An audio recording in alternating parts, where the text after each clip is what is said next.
국내 언론에서 전하지 않는 뉴스, 지금 이 순간 폭스뉴스를 통해 확인하실 수 있습니다. So the president posted a Truth Social saying Tuesday at 8 p.m. Eastern, appearing to refer to his previous post where he threatened Iran's power plants and bridges if they do not open the Strait of Hormuz by Tuesday.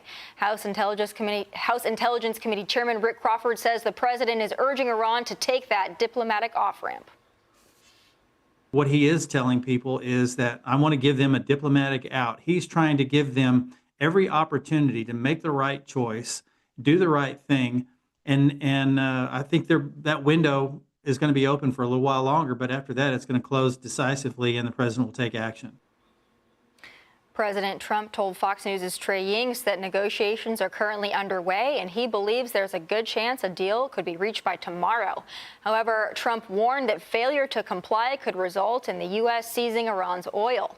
Iran's parliament speaker responded to the threats, claiming the U.S. will gain nothing from what he termed, quote, war crimes, and saying the only solution is for the U.S. to end this, quote, dangerous game. President Trump will deliver a press conference tomorrow where he will also likely discuss the successful rescue of the F-15E crew member who was shot down over Iran on Friday. But joining us now is Ambassador Mike Froman, former U.S. Trade Representative and current president of the Council on Foreign Relations. Ambassador Froman, first of all, happy Easter. Thank you for taking the time with us. We're so happy to have you. Thanks for having me. So we've seen the Truth Social posts today. The left is not happy about them, but President Trump issuing a very stark and very colorful warning to Iran. Do they take the off-ramp or do they face the consequences? What do you think is going to happen? Well, I think we've all learned to sort of separate the signal from the noise. And the signal here is clearly that the president is losing patience with the Iranians. He set deadlines before, but now we have a massive amount of armaments in the region. We've gotten the flyer out, thankfully, over the last 24 hours. And he seems to be saying that this time he means it, that if they don't reopen the Straits of Hormuz by Tuesday, there will be further attacks on their infrastructure and on their power plants. I think the real question is on the negotiation side of things, we're now talking about talking. We're trying to get to the table and have a meaningful negotiation. When you look at the 15-point proposal that the president has laid out and the 5-point response that the Iranians have laid out, there's almost no overlap. So it's hard to see a fundamental agreement on the underlying points. Hopefully, we can return to a situation that existed prior to the war when the Straits of Hormuz was open and oil and other products were flowing through there freely. Ambassador Froman, thanks very much for joining us this evening. I want to talk about Iran's leadership. The U.S. and especially the Israelis have been targeting Iran's leadership. But behind all of that is the Revolutionary Guard Corps. They have been entrenched in Iranian society for decades. Do you get the sense that after this conflict is finished, or at least as part of all of this, that there could be a better government that emerges, or is this an Iranian government that will emerge that's more dangerous? Well, there's no signs. Westerners are often looking at Iran to say, where are the moderates that we can deal with? And we've done so for decades. There's no real sign that the current leadership in Iran is moderate in any way, whether it's the new Ayatollah or, of course, the IRGC, as you mentioned, which controls not just the security apparatus very effectively, putting down protesters, killing tens of thousands of them, but also controls a significant part of the economy. And so it's very unclear. At the end of this conflict, Iran is clearly going to be a much weakened military power with its nuclear capability, its missiles capability, and other capabilities that it had seriously degraded. But it still may be a very oppressive regime without much moderation to be seen.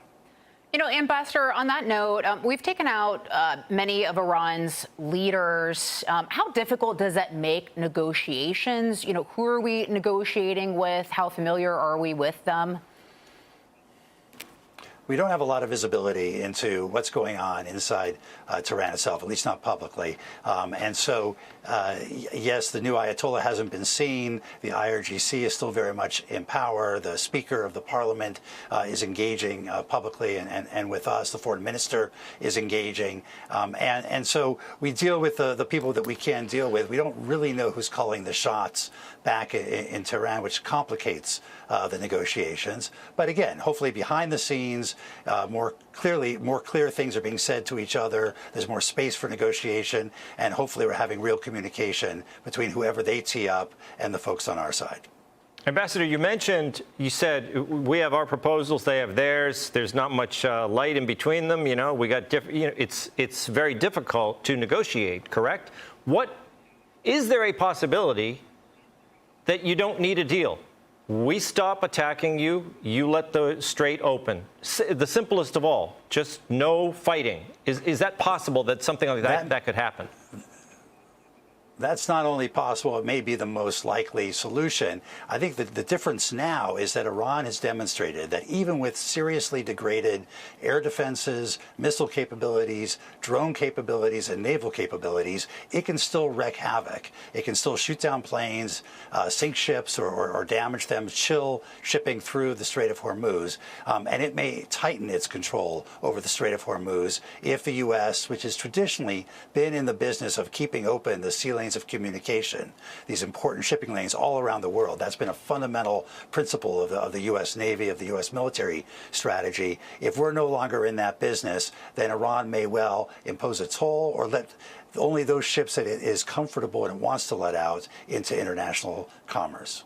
Ambassador, how has this war changed the regional relationship, not just the United States and Israel and Iran, but also the Gulf countries? It seems, Iran's response has been extremely aggressive, going after the countries that hold a U.S. presence.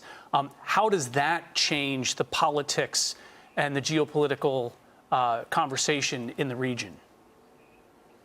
Well, you're absolutely right. I mean, the decision by Iran to retaliate not just against Israel and the United States bases, but against Kuwaiti oil facilities, Qatari gas facilities, lots of other countries in the region, including Oman, has now driven those countries to want to take action, want to defend themselves, and conceivably to work more closely with a U.S.-led coalition in the region. And so these countries are looking at their security going forward.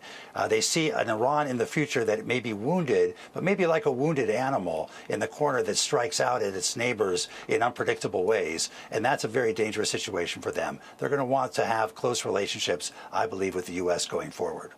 Ambassador Lisa here, if I heard you correctly, you said the potential end result could be walking away after reopening of the Strait of Hormuz.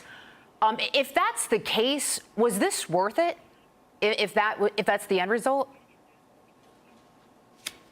Well, look, for 47 years, the Iranian regime has terrorized not just the region, but U.S. interests around the world. I mean, what has changed over the last year has been the willingness of the U.S., together with Israel and some of its regional partners, some of the U.S.'s regional partners, to take military action to change the dynamic. So to the 12-day war last year, to bomb the nuclear facilities, the aggressive efforts to degrade their missile capabilities, to sink their official navy, those are all new elements there. And we leave Tehran in a much, much weakened position. They're no longer going to be able to wreak the kind of havoc they did before, but they still, this is the thing about asymmetric warfare.